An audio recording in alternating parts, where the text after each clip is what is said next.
Young and the Restless next week. Sharon shouts death threat and Lily exposes Damian. Young and the Restless spoilers for next week show Sharon Newman, Sharon case, losing her temper and shouting out a death threat. And we also have Lily Winters, Crystal Khalil, exposing Damian Kane, Jermaine Rivers, and dropping a huge bombshell about his secretive background. It's Belinda from Soap Dirt, and we've got some juicy tidbits for the week of March 3rd to 7th on YNR. This is in advance of our full weekly spoilers video, which comes out as usual tomorrow. Let's get started with what Lily Winters, Crystal Khalil, is up to next week. Although she is still mad at Nikki Newman, Melody Thomas Scott, and Victor Newman, Eric Braden, for doing her dirty, Lily decided to leverage their guilt to get some information that she wants to protect the Winters family. That's why Lily told Victor if he got her info on Damian Kane, Jermaine Rivers, it would go a long way to wiping the slate clean between them. And boy, did Victor deliver. What's also interesting is that he doesn't just end things with getting this initial information and handing it to Lily. As we saw this past week, Victor assigned Michael Baldwin, Christian Jules LeBlanc, to dig deeper into Damian and his association with Aristotle Doomer. He is the elusive and possibly fictional billionaire from Washington, D.C., who reportedly owns the companies that Damian is now running. Lily is very worried that Damian is dodgy. And he even told her flat out that his presence in Amy Lewis, Valerie Pettiford, and Nate Hastings, Sean Dominic, lives might be problematic for them. It was like Damian was trying to give Lily a subtle warning about himself, and that he may be a less than ideal family member they want to think about before they embrace. Young and the Restless spoilers. Lily gets more information. So next week's YNR spoilers indicate Lily gets more information on Damian and what's going on with his business and his meteoric rise to wealth.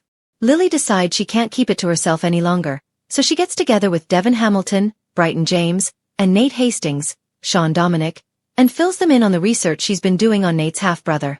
Devin is going to ask Lily if there is more to Damian's story than they know, and she says, "Oh yeah, a lot more to it. There is definitely something dodgy going on with him, especially after hearing on Friday's episode that there's a dangerous side to Damian's best friend, Holden Novak, Nathan Owens. So, there's obviously a bigger mystery about to unfold. Maybe we're going to find out more about how Damian and Holden met and what is Damian's reason for cautioning Lily about him not being the best person to be in Nate and Amy's lives. YR spoilers. Adam Newman, Billy Abbott, and Chelsea Lawson spoilers. Next is a spoiler about Adam Newman, Mark Grossman, and Billy Abbott, Jason Thompson, with a side order of Chelsea Lawson, Melissa Claire Egan, in the mix. Adam and Chelsea are pretty much dating now and canoodling, although they tap the brakes on hitting the sheets together. Just an aside, I have to say last week YNR gave out spoilers that were extremely misleading from their official press conduit. One was that Adam and Chelsea gave in to temptation, and I'm sorry, 2 minutes of making out on the sofa is not giving in to temptation. There was another spoiler about Victor warning Nick Newman, Joshua Morrow, about Sharon. That's really not how any of those scenes went down. And then there was another that said Audra sets boundaries with Holden, also wildly off the mark. All she did was ask him to step away while she had her private conversation with her friend Sally Spectra, Courtney Hope. Just very misleading stuff. So when I do the weekly spoilers video tomorrow, I'm going to be cautious about anything that seems too exciting and let you guys know, because I just don't trust them anymore. Maybe they've got AI writing spoilers or a really lazy intern or Josh Griffith, who, as we know, can't write anything very well. Spoilers for Young and the Restless. Billy Abbott denies. Alright, back to what's happening next week. Adam and Chelsea are at Crimson Lights having coffee, and Billy Abbott, Jason Thompson, drops by their table. We all know Billy is starting Abbott Communications, which is pretty much a competitor of both Chancellor Communications and Newman Media. Maybe Adam got wind of this because he asked Billy if he is about to officially launch an attack on him, Newman Media. Adam asked that in front of Chelsea, and I have no doubt Billy's going to deny it because he is lying and denying and telling everybody he is done with his vendetta against Victor and the other Newmans he dislikes. Still waiting to see who is Billy's mystery co-conspirator because he is very much still in the revenge game. But I'm going to guess he'll tell Adam that he's being paranoid and the world does not revolve around him and Victor and the Newmans. And you know, if Billy has moved on as he said, then he's going to tell Adam to move on, but I doubt Billy's denials will convince Adam of anything. YR spoilers. Phyllis Summers and Sharon Newman's captivity. Alright, now let's get to the spoiler I'm most excited about that has to do with Phyllis Summers, Michelle Stafford, and Sharon Newman, Sharon Case, who are still captive inside the psychiatric hospital next week. Although on Friday, they have this brief moment of peace where they agree to work together to get out of this mess, and they chat over coffee after they wake up cuddling on the couch, which of course creeps them out. Then things get inflammatory between them again. It's like they have a truce, and it lasts 35 seconds. By next week, Phyllis is completely and totally unhinged, which is kind of a state of normalcy for her. She cannot take another moment of being in captivity with Sharon and playing these twisted riddles and games with this unseen person holding them captive. Y&R spoilers. Phyllis and Sharon go at it. Apparently, there's a small window in the room they're being kept in, although it's up high and you can see sunlight through it. And just by the way, is there a toilet or just a bucket? I don't like to think about things like that. But Anyway, Phyllis gets her hands on a metal folding chair, and she decides she is going to break through the window and tell Sharon she's going to bash it and then scream as loud as she can until somebody comes to find them. I mean, seems like a good plan to me. Better than sitting there and waiting to see what happens. But when Phyllis goes to break the glass, Sharon starts screaming and wrestling with her to try and get the folding chair away from her. Phyllis is trying to fight Sharon off with all she has, and that's when Sharon starts screaming the death threat, saying that if Phyllis keeps on doing what she's doing, she's going to get them both a powder keg waiting to explode. For weeks, secrets, lies, and manipulations had been quietly simmering beneath the surface. But on this particular day, everything boiled over. Sharon Newman, who had long prided herself on her newfound peace and balance, found herself at the edge of emotional collapse. And Lily Winters, who had tried desperately to hold her world together, was about to drop a bombshell that would send shockwaves through Chancellor Winters, and beyond. Sharon's breaking point. It all began at Crimson Lights. Sharon stood behind the counter, her hands trembling as she read the latest message that had come across her phone. A chilling threat left by none other than Damian, the slick, calculating man who had been weaving his way through Genoa City's business and personal circles. She had warned Nick that Damian was dangerous, but no one seemed to take her seriously. Her phone buzzed again. If you don't stay quiet about what you found, I'll make sure your silence becomes permanent. The words burned in her mind. She felt her heartbeat pound in her ears. Memories of the past, stalkers, losses, breakdowns, all came rushing back. But this wasn't a repeat of the old Sharon. This Sharon had survived too much to crumble again. When Chancellor entered the cafe to check on her, she tried to keep her composure, but her voice shook with fury. He thinks he can threaten me, Chance. He thinks I'll stay quiet. Chance tried to calm her. Sharon, we don't even have solid proof yet that Damian's behind the threat.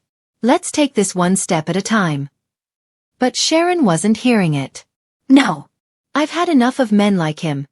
Charming liars who think they can destroy lives and get away with it.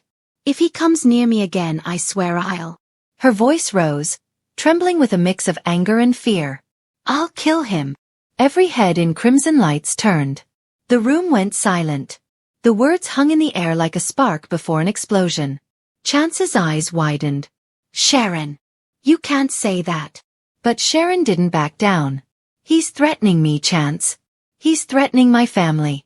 I won't let him. For a moment, Sharon looked like a woman possessed, a flash of the old fire that once burned during her darkest days. But then, just as quickly, she seemed to realize the gravity of what she'd said. She turned away, shaken, whispering under her breath, "He's not going to win this time." Lily's discovery. Meanwhile, across town, Lily Winters was sitting in her office at Chancellor Winters, staring at her laptop screen in disbelief. The report she had just opened contained confidential financial data, and it proved beyond doubt that Damian had been siphoning funds from the company under the guise of consulting fees. Her stomach twisted. She had trusted him. Everyone had. Damian had charmed Jill, impressed Devon, and even managed to convince Billy that he was a visionary investor. But Lily had always had a quiet unease about him. Now, her instincts were confirmed, and the betrayal stung deeply. Devon entered the office mid-thought. "You look like you've seen a ghost." Lily turned the laptop toward him. "No, worse. Damian's been stealing from us. Millions." Devon. "Right under our noses." Devon leaned in, his expression darkening as he scrolled through the evidence. "Unbelievable. He set up fake shell accounts tied to a marketing initiative. He's been bleeding us dry." Lily clenched her fists. "We trusted him to help expand Chancellor Winters globally. Instead, he's been lining his own pockets." Devon's jaw tightened. We take this straight to Jill.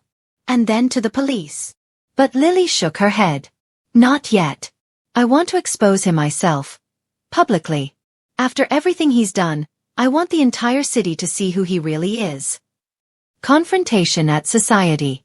That night, Genoa City's elite gathered at Society for what was supposed to be a casual evening. Damian, ever the smooth operator, was holding court at the bar, laughing and charming a few investors. But the laughter died as soon as Sharon walked in. She locked eyes with him, her expression icy. Chance had begged her to stay home, to calm down, but Sharon wasn't one to back down. You think I'm afraid of you? She said, her voice low but fierce. You're not half as powerful as you think you are. Damian smirked. Sharon, I don't know what kind of stories you're telling yourself, but maybe you should focus on your little coffee shop and leave business to the adults. That was the final straw. Sharon's anger erupted. You're a liar and a thief. You threaten me again, and I swear you'll regret ever stepping foot in this town. The room froze. Sharon's words were loud enough for everyone to hear, including Lily, who had just arrived with Devon. Perfect timing, Lily said coldly, stepping forward. Because Sharon's not the only one who's had enough of your games. Damian turned toward her, his smile faltering slightly. Lily, darling, you're not buying into this nonsense, are you? Lily's response was sharp as a blade. Oh, I'm beyond buying, Damian. I've got proof. She pulled out her tablet and held it up, displaying the incriminating financial records. Every dollar you stole. Every fake account. Every lie. It's all here. Gasps filled the room. Devon crossed his arms, glaring.